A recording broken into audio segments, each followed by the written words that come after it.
प्रस्तुत है कृषि एवं किसान कल्याण मंत्रालय द्वारा प्रायोजित कार्यक्रम किसान की बात।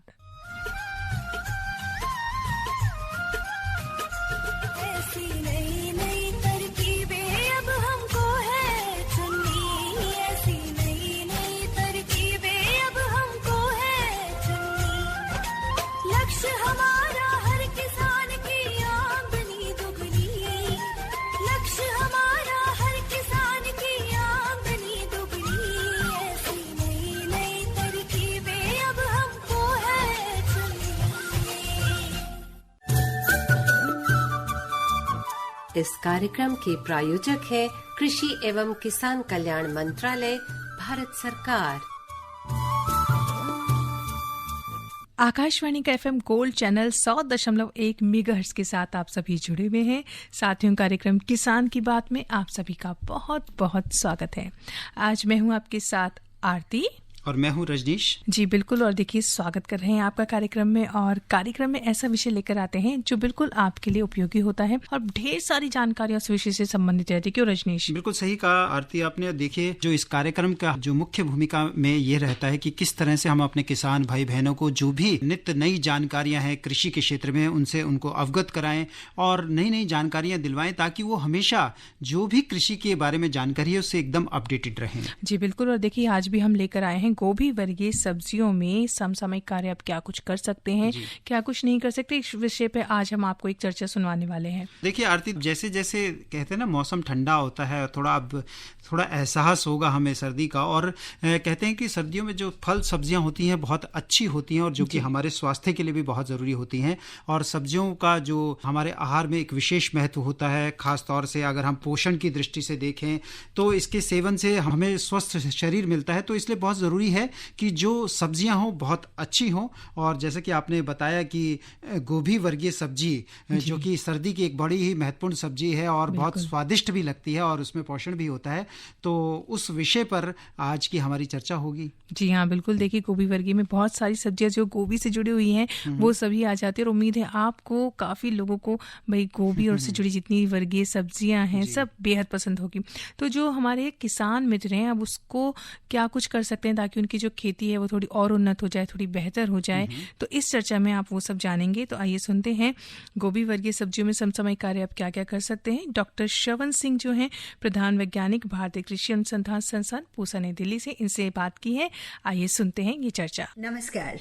अगर हम किसी को उपहार में दे फूल गोभी का तो उसे अच्छा नहीं लगेगा, लेकिन अगर हम गोभी की सब्जी अच्छे से बना के उसे खिलाते हैं तो यकीनन उसे बहुत अच्छा लगेगा। क्योंकि हल्की हल्की ठंड और गोभी की गरम गरम सब्जी, चाहे वो बंद गोभी मटर हो, फूल गोभी हो, गांठ गोभी हो, ब्रोकली हो, जितनी भी गोभी वर्गीय सब्जियां हैं सब बहुत स्वादिष्ट लगती हैं और पौष्टिकता से भरपूर हैं। तो जो अभी हमारे खेतों में गोभी लगी हुई है, गोभी वर्गीय जो भी सब्जियां हैं वो लगी हुई हैं, और या हम उनकी पिछेती किस्म लगाने की सोच रहे हैं, तो बहुत जरूरी है सही जानकारी। और इस जानकारी के लिए आज हमारे साथ स्टूडियो में हैं डॉक्टर श्रवण सिंह। आप हैं प्रधान वैज्ञानिक, शाकीय विज्ञान संभाग, भारतीय कृषि अनुसंधान संस्थान पूसा, नई दिल्ली से। डॉक्टर श्रवण सिंह, आपका बहुत बहुत स्वागत है। धन्यवाद मैडम, और सभी किसान भाइयों को मेरा नमस्कार। जी, सबसे पहले हम जानना चाहेंगे कि गोभी वर्गीय जो सब्जियां हैं उनका क्या महत्व। जैसे अभी आपने बताया कि गरम गरम गोभी की सब्जियां हमें स्वाद से तो परिपूर्ण करती ही हैं, साथ ही साथ इनका महत्व यदि हम थोड़ा सा स्वास्थ्य की दृष्टि से देखें तो गोभी वर्गीय सब्जियों में एक ग्लूकोसिनोलेट्स तत्व होता है और ये कहते हैं कि इसका कैंसर रोधी बहुत बड़ा इसका कारण है कि ये कैंसर जैसी समस्याओं को भी रोकता है। साथ ही साथ इसमें कई प्रकार के मिनरल तत्व है, जैसे हमारे शरीर की लोहा, जस्ता, तांबा, कैल्शियम, इन सब में भी ये सब्जियां अच्छी मात्रा में इनमें पाया जाता है। साथ ही साथ विटामिन ए या विटामिन सी ये भी अच्छी मात्रा में पाए जाते हैं। तो इसलिए गोभी वर्गीय सब्जियां हमारे खान पान में स्वादिष्टता बढ़ाने के साथ साथ उसमें पोषण भी बढ़ाती हैं। साथ ही साथ कम अवधि की फसलें होने की वजह से और बहुत अधिक पैदावार आने से, और इनको लगभग साल भर किसान भाई उगा सकते हैं अलग अलग किस्मों का चयन करके। तो इसका मतलब हुआ कि किसान भाई साल भर अच्छी फसल इन सब्जियों से लेकर बहुत अच्छी आमदनी भी कमा सकते हैं। तो ये खाने वाले के लिए भी उपयोगी हैं और किसान भाई के लिए भी उपयोगी हैं, और जो इनके विपणन में लगे हुए हैं, जो ट्रेडिंग का काम करते हैं, उनके लिए भी ये एक अच्छे आमदनी का जरिया बनी हुई है। तो गोभी वर्गीय सब्जियां रोपाई से लेकर के और विपणन तक हर जगह ये व्यवसाय के साधन भी अर्जित करती हैं, प्रदान करती हैं। तो इसलिए इनको ज्यादा से ज्यादा इनका फायदा उठाया जाना चाहिए। बिल्कुल डॉक्टर साहब, जैसे आपने कहा रोपाई से लेके विपणन तक अगर फायदा पहुंचाती हैं तो उतनी सावधानी भी जरूरी है रोपाई से विपणन तक। और जिन किसान भाइयों ने अगेती किस्में लगाई या मध्यम अगेती लगाई, मध्यम पिछेती लगाई, या जो पिछेती किस्में लगाना चाहते हैं, तो उनकी रोपाई का समय शुरू होगा, उससे भी पहले की क्रियाएं शुरू होंगी। तो जिनकी पहले लगी हुई है गोभी और अलग अलग अवस्था में है, उसमें क्या समसमाय कार्य करने हैं? इसमें गोभी वर्गीय सब्जियों में देखते हैं हम, फूल गोभी में खासकर 4 समूह होते हैं। एक अगेती समूह है जिसको किसान भाई मई जून के महीने में बुआई करते हैं, और उनकी जो परिपक्वता है, जो कटाई का समय है, वो सितंबर अक्टूबर तक रहता है, और किसी किसी क्षेत्रों में मध्य नवंबर तक आ जाता है। उसके बाद में मध्य अगेती समूह आता है जिसकी रोपाई लगभग सितंबर के शुरुआत में करते हैं, और कटाई का समय मध्य दिसंबर से मध्य दिसंबर के आसपास रहता है उसका। फिर उसके बाद में मध्य पछेती समूह आता है जिसकी आजकल रोपाई चल रही होगी, और इसकी जो कटाई का समय मध्य दिसंबर से मध्य जनवरी के बीच में रहता है। इसके बाद पछेती का समूह आता है जो उसकी बुआई अक्टूबर में भी कर सकते हैं किसान भाई, और नवंबर तक भी कर सकते हैं, 15 नवंबर तक भी। तो इसमें जो हम रोपाई करते हैं वो लगभग फरवरी और मार्च के महीने में कटाई के समय में आती है। ऐसे ही पत्ता गोभी की बात करें तो आजकल जो कटाई का समय थोड़े दिन में आने वाला है वो अगेती समूह का है, और उसके बाद में भी जो बुआई का समय है वो पछेती समूह का है। तो इनका कर सकते हैं। खासकर ब्रोकली की बात करें, बहुत ही पोषक तत्वों से भरपूर है, और उन ग्लूकोसिनोलेट्स तत्वों से जो कैंसर के लिए प्रतिरोधी का काम करते हैं, ग्लूकोरेफेनिन हो या सल्फोरेफेन हो, इनमें भरपूर मात्रा में मिलते हैं। तो मैं किसान भाइयों से कहूंगा कि उसकी खेती भी इस समय बिल्कुल सही समय है अभी बुआई का, तो उसकी बुआई भी कर सकते हैं। गांठ गोभी का या ब्रुसेल्स स्प्राउट जो थोड़ी क्षेत्रों में उगाते हैं, तो उनकी भी बुआई का अभी जो अक्टूबर का महीना आने वाला है, ये बहुत ही उत्तम होता है हमारे उत्तर भारत में इनकी बुआई के लिए। तो इनकी बुआई भी की जा सकती है। जी बिल्कुल सही कह रहे हैं आप। ब्रोकली तो अभी जो है ना सलाद के रूप में भी डॉक्टर साहब बहुत प्रचलन में है। चाहे आप बाहर खाना जाएं या घरों में भी जो लोग अपने स्वास्थ्य के प्रति जागरूक हैं, तो वो चाहते हैं कि इस तरह से वो बना के खाएं ताकि वजन भी ना बढ़े और पौष्टिकता भी भरपूर मिलती रहे। अभी हमने अक्टूबर में लगानी है, उसके लिए नर्सरी तैयार करनी होगी। और वो कैसे तैयार करें? किसान भाइयों के लिए एक जो नर्सरी की बात करते हैं, उससे जस्ट पहले इस बात का भी ध्यान रखें कि कौन सी किस्मों का चयन करें, क्योंकि जैसे अभी हमने बात की कि गोभी में 4 समूह हैं, और पत्ता गोभी में भी 2 समूह मैंने बताए, और ब्रोकली में भी अभी बुआई का समय मैंने बताया। तो इस प्रकार इनमें अलग अलग सब्जियों में जो किस्में हैं वो महीनेवार अलग अलग होती हैं। फूल गोभी की बात करें तो जैसे अक्टूबर और नवंबर में जो बुआई के लिए जो किस्में हैं उनको हम पछेती किस्में बोलते हैं, और इसमें स्नोबाल के नाम से पूसा संस्थान की किस्में हैं। पूसा स्नोबाल 1, पूसा स्नोबाल KT 25 और पूसा स्नोबाल के हाइब्रिड्स हैं, संकर किस्में हैं। उसमें 301 नंबर है और 1 नंबर है और 2 नंबर पूसा स्नोबाल, ये हमारे संकर किस्में हैं और वैरायटीज भी हैं। तो किसान भाई इनका बीज हमारे संस्थान के एटिक सेंटर से ले सकते हैं। दिल्ली में पूसा संस्थान का जो एटिक सेंटर है वहां मिलते हैं, और साथ ही साथ कोई किसान भाई वहां नहीं आ सकते तो हमारे संस्थान का एक क्षेत्रीय कार्यालय है कटराइन के अंदर।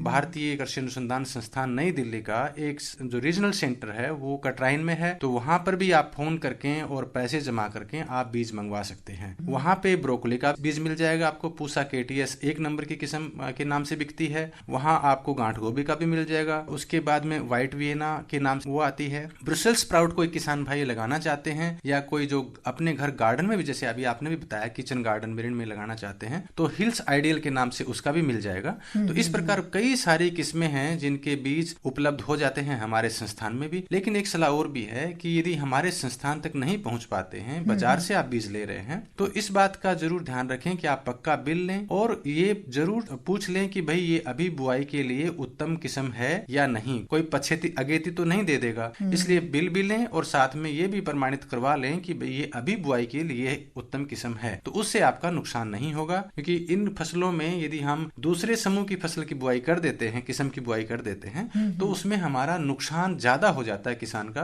क्योंकि ये तापमान के प्रति बड़ी असहिष्णु फसलें हैं। इन चीजों का थोड़ा ध्यान रखना है जी। और क्या तैयारी करनी होगी, क्या पहले की क्रियाएं हैं जो खेत के में करनी है? अब बात आती है कि नर्सरी बनाने के लिए बहुत जरूरी है। अभी वैसे तो मौसम ठंडा है, सही मौसम आ गया है इन फसलों का, तो इसके लिए थोड़ी उठी हुई मेड़ी जरूर बनाएं और उसमें ठीक से गुड़ाई करके और हल्की हल्की उसमें लाइनें बनाएं, जैसे 5 से 7 सेंटीमीटर। यदि सीधी भाषा में कहें तो किसान की 4 अंगुली होती हैं, उनको रख दें, फिर एक लाइन बनाएं, फिर 4 अंगुलियां रख दें, फिर एक लाइन बनाएं। इस हिसाब से बनाएं और लगभग उसको 2-3 सेंटीमीटर गहरी ही लाइन बनाएं। उन लाइनों के अंदर बीज की बुआई करें और जब वो अच्छे, और बीज उपचार बिल्कुल नहीं भूलें, चाहे आप 22 टिंसी करिए 2 ग्राम 1 किलो की दर से, या ट्राइकोडर्मा के पाउडर से कीजिए 5 ग्राम 1 किलो की दर से।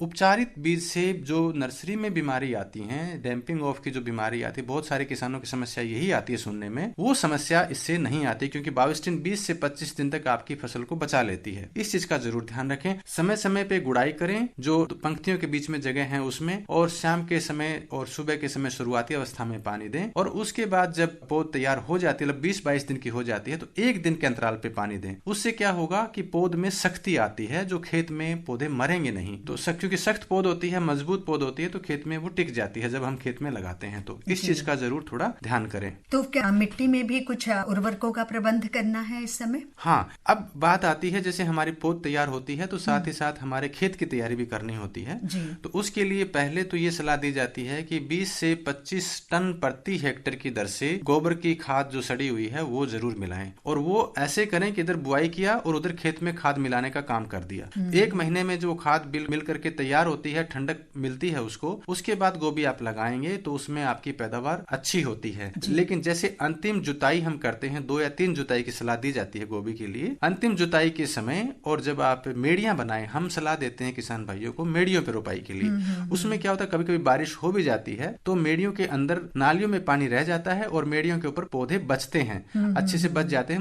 मरते नहीं है ज्यादा। तो इस चीज का ध्यान रखें कि मेड़ी बनाते समय जो फर्टिलाइजर्स की या उर्वरकों की बात है वो जरूर डालें। उसके लिए ये सलाह दी जाती है कि जैसे 120 किलो नाइट्रोजन डालनी है और 60 किलो पोटास और 60 किलो फॉस्फोरस डालना है। तो फॉस्फोरस की पूरी मात्रा आप डीएपी से दे सकते हो, आप एसएसपी से दे सकते हो, आप म्यूरेट ऑफ पोटास से दे सकते हो, पोटास इनको दें। और साथ में जो यूरिया है, जैसे हमने डीएपी दी तो उसमें 18% नाइट्रोजन होती है, तो उसकी मात्रा घटाने के बाद जो होती है उसका लगभग 60 किलो मैकअप करके या उतना पूरा करके और वो यूरिया से दे करके मेड़ियां बनाएं और अपनी पौध को लगाएं। और जब लगभग 30 दिन की हो जाती है उसके बाद में फिर आप जो बची हुई नाइट्रोजन की मात्रा है उसको दीजिए। साथ ही ये भी देखा गया किसान भाइयों कि जो नाइट्रोजन की शुरुआती अवस्था रोपाई के 7 या 8 दिन के बाद में 1-1.5% या 1.5% तक का यदि घोल का हम छिड़काव करते हैं तो शुरुआती बढ़वार अच्छी मिलती है। और साथ ही जब फूल बनने से थोड़े से दिन पहले, फूल बनने की जो कहीं कहीं दिख जाए खेत में, उस समय यदि हम बोरेक्स का 1%, 3% तक का भी घोल का छिड़काव करते हैं तो वो हमारी फसल के लिए बहुत ही लाभकारी साबित होता है। किसी किसी क्षेत्रों में किसान भाइयों के जहाँ पानी के ठहराव होता है वहां ऊपर से पत्ते जलने से लग जाते हैं, वो जो अंदर के पत्ते होते हैं फूल के आसपास के, वो कैल्शियम की कमी से होते हैं। तो किसान भाई उसके लिए तो कैल्शियम नाइट्रेट का स्प्रे कर सकते हैं, या चूना, बुझा हुआ चूना खेत में है वो लगभग 500 किलो प्रति हेक्टेयर के हिसाब से एक बार डाल दें तो वो 2 साल तक काम करता है। तो इन छोटे छोटे चीजों का, सूक्ष्म तत्वों का विशेष ध्यान रखना है। गोबर की खाद जरूर डालनी है और नाइट्रोजन की मात्रा या दूसरे उर्वरक हैं उनकी मात्रा भी बुआई के समय, पहले मेड़ी बनाते समय, और उसके बाद जब बची हुई नाइट्रोजन की मात्रा है वो 30 दिन बाद में जरूर डालें। तो उससे आपकी बढ़वार अच्छी आएगी और बढ़वार अच्छी है तो फूल भी अच्छा बनेगा। जी बिल्कुल, इससे जुड़ी हुई चीजें हैं। जी जी बिल्कुल सही बात है। बीज को उपचारित करके एक स्वस्थ नर्सरी तैयार की, पूरा पोषण प्रबंधन किया और उसके बाद बढ़वार भी अच्छी हो रही है, लेकिन फिर भी कुछ रोग और कीड़ों के आने की आशंका डॉक्टर साहब हमेशा बनी रहती है। उसके प्रति किसान कैसे सावधान रहें? किसान भाइयों, ये गोभी के साथ या पत्ता गोभी के साथ थोड़ी सी भावना किसानों की जुड़ी रहती है कि दवाई डालो, दवाई डालो। ये नहीं, आप ये देखिए कि खेत में बीमारी है या नहीं, कीड़ा है या नहीं। ये सुबह के समय आप जरूर देखें, शाम के समय देखें कि कोई पत्ता कुचरण किया हुआ है या नहीं, क्योंकि ज्यादातर इसमें जो सुंडियां होती हैं वो पत्ते के नीचे की तरफ रहती हैं और वो जब उनको कुचरती हैं नीचे से तो उनका जो हरा रंग है उसको कुचरती हैं, तो उसके बाद वो दूर से पत्ता समझ में आ जाता है कि अब कीड़ा आ गया है। ऐसे पत्तों को तोड़ करके और अपने किसी गड्ढे में डाल के उसको बंद कर दें। बीमारी का पत्ता, कोई भी नीचे के पत्ते होते हैं बीमारी आती है तो उनको जरूर हटाएं। इसको हम बोलते हैं क्लीन कल्टीवेशन, साफ सुथरी खेती। ये जब रहते हैं तो उसके ऐसा करते हैं तो बीमारी कम आती है। कीड़ों की मैंने बात बताई, पत्ते तोड़ें, पहला काम। दूसरा, ट्रैप्स लगाएं। फिरोमोन ट्रैप्स आते हैं हैं, इसमें स्पोडोप्टेरा या तंबाकू की सुंडी ज्यादा समस्या करती है। आजकल ये नवंबर दिसंबर तक रहेगी, हल्की सी ठंडक आनी उसके बाद नहीं रहेगी, तब तक रहती है। इसके लिए आप ट्रैप्स लगाएं, उसके फेरोमोन ट्रैप्स आते हैं, उसको लेकर के आप अपने खेत में 12 से 15 लगाएं। उसमें सारे नर प्लास्टिक के अंदर चले जाते हैं तो मादा के लिए उनका मैटिंग नहीं होता और फिर अंडे नहीं दे पाते, तो ज्यादा कीड़े पैदा नहीं होते। बहुत ही आसान तरीका है, बहुत ही सस्ता, लगभग 40-50 रुपए का एक ट्रैप आता है, आप इसको लगा सकते हैं। 12 से 15 हम प्रति हेक्टेयर की सलाह देते हैं। जो तीसरी बात है, यदि फिर भी कोई कीड़े आ गए हैं और प्रबंधन नहीं हो पाया किसी किसान भाई से समय पे, तो आप उसके लिए एंडोक्सिकार्ब 1 मिलीलीटर प्रति लीटर के हिसाब से फूल बनने की अवस्था से पहले डाल लीजिए। फूल बनने की अवस्था के बाद डालने की कोई फायदा नहीं होता। उसके बाद फूल के नीचे कीड़े के चले जाते हैं तो फिर उसमें कोई फायदे वाली बात नहीं। ऐसे ही पत्ता गोभी के एक बार उसके सिर में कीड़ा घुस गया तो उसके बाद उसका कोई फायदा नहीं है दवाई डालने का। तो जो करना है आपको, फूल या जो सिर बनता है पत्ता गोभी में या फूल गोभी में या ब्रोकली में, उनसे पहले ही व्यवस्था करें, बाद में कोई उसका फायदा नहीं होगा। जी बिल्कुल सही बात है कि पहले आपको ध्यान ही रखना, सजग और सावधानी जरूरी है, और उसके बाद भी कुछ ऐसा होता है तो समय से उपचार बहुत जरूरी है डॉक्टर साहब। अच्छा डॉक्टर साहब, अभी जिनके पकाव की अवस्था में है, जो अगेती किस्में हैं, उन्हें क्या करना चाहिए? कैसे पता लगे पक गए हैं फूल, अब तोड़ लेने चाहिए, और कैसे मार्केट में उन्हें भेजना है? देखिए किसान भाइयों, यहाँ ये बहुत महत्वपूर्ण बात है। वही फूल गोभी यदि आपने 5-6 दिन से पानी नहीं लगाया है और उसको काट के आप बाजार में ले जाते हैं तो उसका आपको वजन मिलेगा 300 ग्राम 400 ग्राम। और वही यदि आपने जिस दिन काटनी है उससे पहले वाले दिन या एक दिन और पहले आपने बढ़िया से पानी लगाया तो उसी फूल का वजन आ जाएगा 600 ग्राम के आसपास, 550-600 ग्राम। तो देखिए यही कितना आपको फायदा हो रहा है। इस बात का जरूर ध्यान रखें कि जब कटाई करनी है उसके 2 दिन पहले या 1 दिन पहले बढ़िया से खेत में पानी लगाएं और उसके बाद कटाई करें बढ़ावत। अब कटाई के लिए सावधानी किसकी बरतें? देखिए फूल गोभी में ये है कि फूल जब ऊपर से कोई उसमें उभार नहीं दिखना चाहिए, ढीला नहीं होना चाहिए, उसी अवस्था में काटें। थोड़ा सा छोटी अवस्था में कट जाए कोई नुकसान नहीं, लेकिन यदि ढीला हो गया या फिर उसमें करेक दिखने लग गए, दरारें दिखने लग गई, तो वो फूल की मार्केट में वैल्यू कम हो जाए। डंठल नीचे साथ में सटे हुए पत्तों के साथ काटें। ब्रोकली में विशेष ध्यान रखें, ब्रोकली का फूल ढीला नहीं होना चाहिए, उसमें कोई भी उसमें छोटी छोटी कलियां होती हैं वो कोई खिलनी नहीं चाहिए, इस चीज का विशेष ध्यान रखें। पत्ता गोभी तो आप कभी भी काट लीजिए, जब उसका आकार ठीक आ जाए उसके बाद काट लीजिए। यदि आपको लगता है कि मुझे रोकना है पत्ता गोभी को कुछ समय के लिए, पानी मत दीजिए। पानी नहीं देंगे तो उसमें ठहराव अपने आप आ जाएगा। ऐसे ही इस चीज का ध्यान रखेंगे तो आप उसी फूल गोभी से उतने ही क्षेत्र में ज्यादा कमाई कर सकते। जी, कटाई के बाद एक अच्छे से श्रेणीकरण करें और समय से अगर बाजार पहुंचाएंगे डॉक्टर साहब, तो हमें उम्मीद है कि हमारे किसान बहनों भाइयों को उनकी जो मेहनत का है वो पूरा फल मिलेगा, और हमारी भी यही कामना है और यही हमारा प्रयास है। डॉक्टर श्रवण सिंह, आपका बहुत बहुत धन्यवाद। तो साथियों, अभी आपने जान ही लिया होगा गोभी वर्गीय जो सब्जियां हैं उसमें अब कौन सी किस्में आपको लगानी है, साथ ही नर्सरी कब तैयार करनी है, जुताई का समय कब होगा, उर्वरक कब डालें, अगर रोग और कीट आ जा रहे हैं तो उसका भी क्या उपाय आप कर सकते हैं। तो ढेर सारी बातें आज की इस चर्चा में आप सभी ने सुनी जानी, और पूरी उम्मीद है कि इसका पूरा फायदा हमारे किसान भाई बहन जरूर लेंगे और अपनी जो गोभी वर्गीय खेती है उसको बहुत ही अच्छे से, बहुत ही प्यारी सी एक फसल तैयार करेंगे ताकि हम तक भी एक अच्छा उत्पाद जो है वो पहुंचे। बिल्कुल सही कहा आरती, और डॉक्टर साहब ने ये भी बताया कि जब आपकी फसल तैयार हो जाए तो किस तरह से मंडी में लेके जाएं ताकि हमारे किसान भाई बहनों को जो उन्होंने मेहनत की है उसके अच्छे दाम भी मिले। तो ये भी बहुत ज़रूरी है कि हम अच्छा उत्पादन करें, लेकिन उत्पादन को सही तरीके से मंडी में ले जाएं ताकि उनकी आमदनी भी बढ़े, ताकि वो भी संपन्न हो। जी हाँ, बिल्कुल। देखिए जो हमारी आज की चर्चा रही इसमें बिल्कुल कहूँगी मैं, एक पहले चरण से लेकर कहें कि एकदम आगे के चरण तक की सारी बातें इसमें आज सम्मिलित थी और सब कुछ कहा गया, और उम्मीद है कि किसान मित्र इससे इन्होंने ज्ञान अपना अर्जित कर ही लिया होगा और इसे अप्लाई भी करेंगे। बिल्कुल सही, और आने वाले समय में जैसा कि है कि उनका जो उत्पादन है, जो धन धान्य है, वो अच्छा होगा, समृद्ध होगा। जी बिल्कुल, ऐसी हमारी उम्मीद है, ऐसी हमारी कामना है। और साथियों, कार्यक्रम किसान की बात में ढेर सारी बातें तो होती हैं, जो विषय लाते हैं उस पर तो बातें होती हैं, लेकिन हम आपके मनोरंजन का भी पूरा ध्यान रखते हैं। तो फिर आज आरती क्या सुनवा रही है? जी बिल्कुल, अब लेकर आए हैं, बिल्कुल तैयार है, एक प्यारा सा हरियाणवी लोकगीत लेकर, आशा भार्गव और कृष्णा भार्गव की आवाज में। आइए सुनिए और आनंद लीजिए। मोरी नरम कलाई गोरे हाथ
देंगे भरतार भरतार पहराए दरे चूड़ियां भरे भरे करे पहराए दरे चूड़ियां भरे भरे करे पहराए दरे चूड़ियां भरे भरे के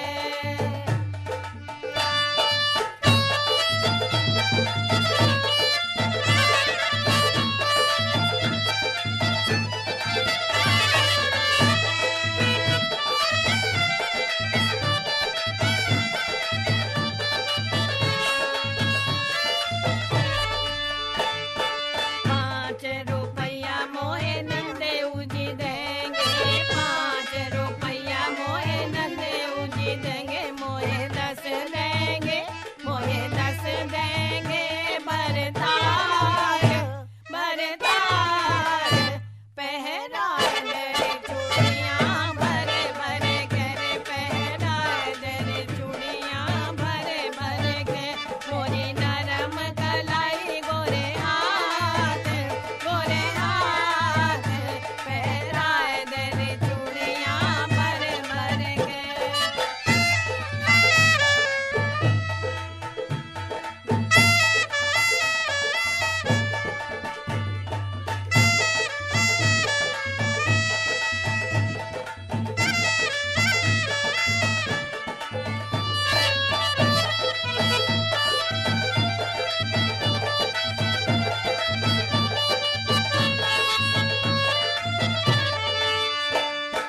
₹5 मोहे बलम जी देंगे ₹5 मोहे बलम जी देंगे मैं ना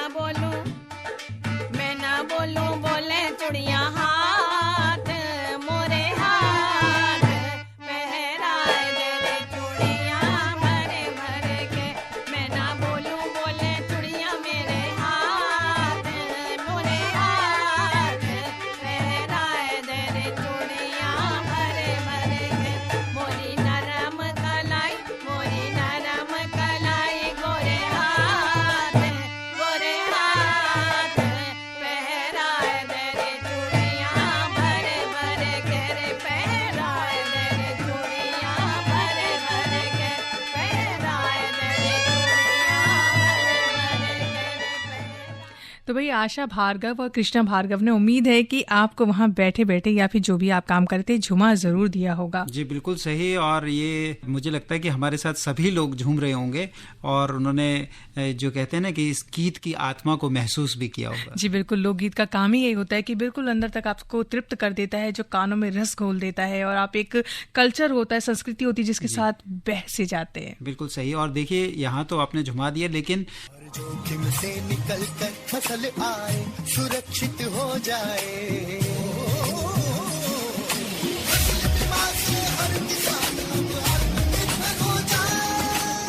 संकट के समय प्रधानमंत्री फसल बीमा योजना किसानों के लिए वरदान है।